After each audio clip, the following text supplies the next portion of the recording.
Shunda yashayapmiz, shunda ham xor tomonda erkak, erlar ko'p, bu erkaklar kam zamonda desa, yondagi ashablar aytgan ekan, taqsir bizda ham ikkitadan uchtadan farzandimiz, bitta ikkitadan xotinimiz borsa, yo ikkita uchta xotinda er bo'lsang, er bo'lishing mumkin, birodar. Haqiqiy erkak bo'lish qiyin bo'lib qoldi degan ekan. Erkak so'zi 5 ta harfdan iboratdir. Har bir harfi mardlik uchun iboratdir. Mard erkakka chin do'st topmoq zo'r tijoratdir. Ba'zilar bor, erkak deyish hijolatdir. Do'stga, yurtga ko'ksi qalqon turgan ham bor. Erkakman deb bir burchakda yurgan ham bor.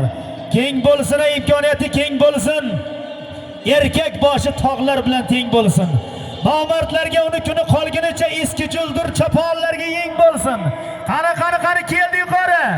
Qani 100 dollar. Javohir boy endi polvon omadlarini bersin.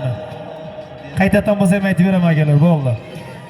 Omadini bersin. Javohir boy endi polvon. Omadlarini bersin. Jizzax saroyli Isoq Shashlikchi akamiz zotlari bilan, Bo'ron nomlotlar bilan, Jamoliddin akamiz zotlari bilan tashladi. Bitta qarsak bormi? 100 dollarga tashladi. 100